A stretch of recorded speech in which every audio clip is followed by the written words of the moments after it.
Scott rolling in with head men's basketball coach Josh Schertz for our weekly report. Coach, let's look back first to last week. Me and you were talking about it before we flipped on the camera. You go to Coker. It was a weird scenario. Had the Thursday game against Tusculum. Take off that night to beat the weather. Make that 350-mile drive to Coker. And honestly, as a coach, you're always going to try to find things to nitpick about, but I don't know if there's much you can nitpick about that one. A 106-57 victory. Just about everything went right for your guys, and really looked like a juggernaut in that game. So talk about that win over the Cobras. Well, obviously, as you said, it was a unique circumstance. First, got to thank, Matt, our athletic director, and Cam for making the travel arrangements, and the school for letting us leave Thursday night and come back Sunday. It was we didn't want to have to push that game to a Monday just based on the how long that trip is, and play a Monday night there and get back Tuesday morning. It's a 6.5, 7-hour ride at best. So took us 9 to get down there with the weather. So, but I thought, first off, that was huge. We had to play that game and keep on schedule. And then, as you said, we probably played about as well as we could play, and Coker's got a really good team. Coach Monster does an outstanding job. It was just one of those nights where we played at an extraordinarily high level, and they didn't make shots, and then they kind of laid an egg a little bit, and you have those two things happen, and you have a chance to have a significant margin like that. We've all been on. In coaching, both sides of that equation, been at the on the good side of that and the bad side of that, and it just happens in sports. So, but guys played well. I thought, obviously, like I said, everything looks better when the ball goes in the basket, but shot exceptionally well. I thought we shared the ball, moved the ball. We got good looks, and then I thought we for the most part guarded very well defensively. Did a good job, attention to detail, scouting report, those type of things that you have to do to be successful on the defensive side of the ball, and then we rebounded well against a really good offensive rebounding team. Coach Monster's team, I think, was leading the country in offensive rebounding percentage, and they do an unbelievable job of getting back a lot of their misses, and I thought we did it for the most part. Had a couple possessions here and there, but for the most part did a great job of checking out and staying between them and the basket and getting some contested rebounds. So it was a really good performance, one that as you said, you take a lot of positives away from. Certainly, always there's things you look at and we can do better. And again, the biggest thing with this team has been consistency and trying to develop that consistent level, because Thursday, I didn't think we did a lot of things well. Saturday we did, and so as you move forward, that's going to be the thing, is to try to play to your potential on as consistent a basis as possible. When you had already brought up Thursday, it had to have been really nice for you to see your team shoot over 60% in that Coker game after kind of a little bit of a lethargic performance against Tusculum, a game where you're down 7 in the second half, 31-9 run, you're up 15, and really could never quite totally put Tusculum away, but that was ultimately the difference in a 82-77 win. So obviously, it had to have been really nice for you to follow up kind of an off night offensively with one of your better nights of the year offensively. Yeah, I think we, it was. I thought we got good looks. For the most part, when you run an offense, you wanna get good looks. I thought against Tusculum we got good looks. It just didn't go in. I thought that the negative on Tusculum was we allowed our poor shooting to affect our defensive intensity, and I thought so we had some letdowns defensively, and we talked about it, in the post game. Tusculum kind of guarded us by not guarding us. What I mean is that they played off and kind of allowed us to do whatever we wanted, gave us some good looks on the perimeter, went under handoffs and under ball screens, and we had good shooters taking good shots. They weren't going in, and you have to play through that by defending and rebounding and doing all the intangible things you can play through a bad shooting night. But we didn't do that. But you got to give Tusculum a lot of credit. I thought certainly they outcoached us, out-executed us, out-competed us for the whole 40 minutes Thursday night. Credit to Mike and his kids, and they certainly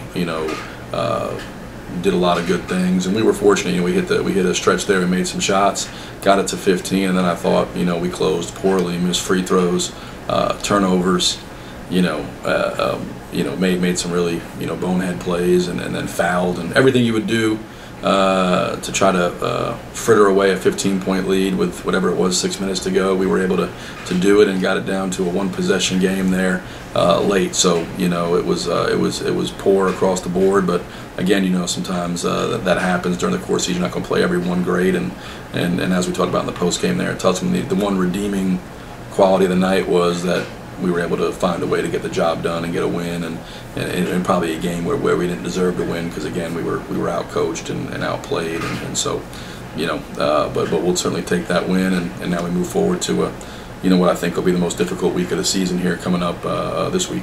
When you talked about that, so let's get to it. You got Carson Newman on Wednesday, heading to Carson Newman, two of the hottest teams in the South Atlantic Conference right now. You look, Carson Newman starts 0-4 in conference play. Now they've won 7 of the last 8, 4 in a row. Of course, we're sitting at 12-0 in conference, and with a 6-game winning streak. They're coming off a pretty dramatic win, down 21, win at the buzzer in Newberry on Sunday. Obviously, it was a 16-point spread here at Texas Turner Arena, but Carson Newman in a different place right now and kind of back where we thought we might see them throughout the year. Yeah, I mean, obviously tremendous respect for Chuck and that program in general. They've been good, not just the last 8 games, but like the last 3 or 4 years. I mean, just game in, game out, year in, year out. They're right at the top of the league in the NCAA tournament. We've played a lot of games. It's obviously been a rivalry for a long time. Going on close to 100 years probably. So I mean, it's been a rivalry way before any of us were a part of it. But certainly, I think what's made it good over the last few years, we've played for a lot of high stakes, played a lot of big games, regular season games. I think we've played in the postseason 4 of the last 5 years. NCAA tournament, SAC tournament, played for championships, played for all types of different things. So, they've just got a great program, very well coached. Obviously, personnel is outstanding. Most of the really elite teams are strong up the middle, point guard play and center play. You look at them with Charles Clark, who's the leading scorer in the league, and I think the most dynamic scorer in the league. At the point he does, he's just a really unique talent at this level. And then, Sawyer Williams, who's averaging 17 and 8 on the interior, gave us 37 the first time. One thing about Chuck's teams, not just this year, but over the years, is I think they get better as it goes on. They get better as the year goes on. They're certainly, much different than they were. We played, I think, November 24th, and they'll be very different and better, February 24th. And so they just continue to improve, continue to get better. They've got outstanding talent. I think the biggest difference between the first time and the second time, the big 4 for them are always good. When you look at Clark, you look at Williams, you look at Brooks, you look at Rogers, those guys do it, every game, and they do it game in, game out. I'm always, impressed with them because of how, that's difficult to do, obviously. But those 4 guys, but then the biggest difference is you got Barnett and Pangalo, who are really giving them solid minutes, and then Bates has really played at a high level, Mason Bates here the last few. So they've got really 7 guys now that are playing at a good level, and probably the big 4, the same as the first time, as good a 4 as there is in the country probably. But now the difference for them has been those 3, where they got, Bates is starting and playing at a really confident level, Pangalo, Barnett. So now they've got a little bit of depth, and they're going to be, a tough out the rest of the way, not only for us, but moving forward. They're an outstanding team. Well, and then you have to turn your attention to Lenore Ryan, who we remember just back on December 2nd, a 4 overtime thriller, probably the most dramatic game in program history. They've got 4 SAC losses now, but it's really weird. It's one of a tough stretch for them. They lose in overtime at Newberry. They lose 105-102 to Queens, and then they have another overtime loss somewhere in there, I believe. So obviously, they're a team who's still really dangerous, and we feel like one of the best teams in the conference. Yeah, I think Lenore Ryan's terrific. They've got, they lead the country in 3-point shooting. Ryan's done a tremendous job of giving them a style of play that gives them the best chance to be successful. They're averaging about 94 points a game. As you mentioned, they're 7-4 inside the league, but obviously had the 4 losses, could have gone either way. Certainly they could have, beat us. Certainly could have beat Queens. Certainly could have beat Newberry and Carson Newman. Those are their 4 losses, and all 4 of them, I think, they certainly were by 5 or less. So you look at that team, and they could easily be 11-0 right now inside the league, and I think they're as good not only as they've been in the league, but I think they're a team that's an NCAA tournament team without question. I think they're one of the better teams in the region. Offensively, they present a myriad of problems. We've talked about it with Palmore at the point, Noyce up the middle. I mean, that's their strength. At the 1 and the 5 are again just like Queens, just like Carson Newman. Those teams Wingate. When you're strong up the middle, it makes you very, very hard to beat. And then they compound that with obviously unbelievable shooting. Will Perry's a guy that just I have a lot of respect for. He's had 41 against us the first time. I mean, makes unbelievably difficult shots. When they have other guys around him. Reed Lucas is an outstanding shooter. Jacques Chambers, we've talked about Noyce and Palmore. Come off the bench with guys that are shot makers.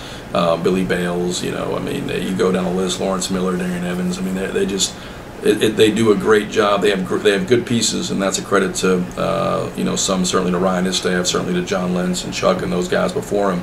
But what Ryan's done a tremendous job of is taking those pieces and finding the best way to play to maximize their abilities. And you watch them play, and you can tell those guys are having a lot of fun. They're playing to their personnel, and they're giving that personnel the best chance to be successful on both sides of the ball. So 2 completely different games from a scheme standpoint, but 2 incredibly difficult challenges against 2 teams that I think are, you can toss records out, are among the top 5 teams in the region when you look at it, Carson Newman and Illinois Ryan. So to this point, without question, our most difficult week of the season.